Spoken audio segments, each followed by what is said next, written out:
अल्लाह के नाम से जो अत्यंत कृपाशील तथा दयावान है।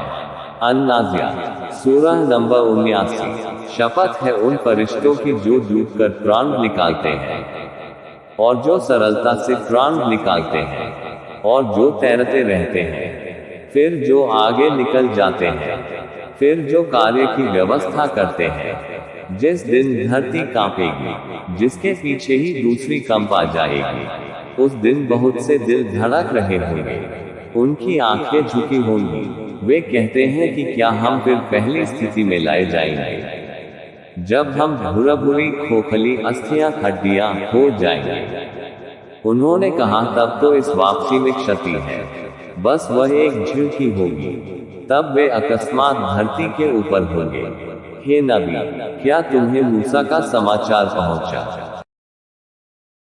जब पवित्र वादी तूबा में उसे उसके पालनहार ने पुकारा, फिरौन के पास जाओ, वो विद्रोही हो गया है, तथा उससे कहो कि क्या तुम पवित्र होना चाहोगे और मैं तुम्हें तुम्हारे पालनहार की सीधी राह दिखाऊं, तो तुम डरोगे।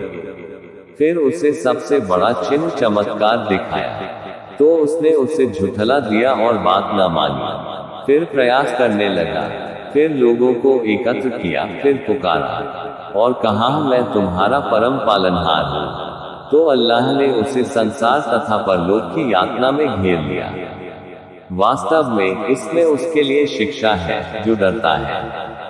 क्या तुम्हें पैदा करना कठिन है अथवा आकाश को जिसे उसने बनाया, उसकी छत ऊंची की और चौरस किया, और उसकी रात को अंधेरी तथा दिन को उजाला किया, और इसके बाद धरती को फैलाया और उससे पानी और चारा निकाला और पर्वतों को गाड़ दिया तुम्हारे तथा तुम्हारे पशुओं के लाभ के लिए। तो जब प्रलय आएगी, उस दिन इंसान अपना करतूत याद करेगा और देखने वाले के लिए नरक सामने कर दी जाएगी। तो जिसने विद्रोह किया और सांसारिक जीवन को प्राथमिकता दी, तो नरक ही उसका आवास होगी। परंतु जो अपने पालनहार की महानता से डरा तथा अपने आप को मनमानी करने से रोका, तो निश्चय ही उसका आवास स्वर्ग है। वे आपसे प्रश्न करते हैं कि वह समय कब आएगा, तुम उसकी चर्चा में क्यों पड़े हो? उसके होने के समय का ज्ञान तुम्हारे पालनहार के पास है। तुम तो उसे सावधान करने के लिए हो जो उससे डरता है। वे जिस दिन उसका दर्शन करेंगे, उन्हें ऐसा लगेगा कि वे संसार में एक संध्या या उसके सवेरे से अधिक नहीं ठहरे।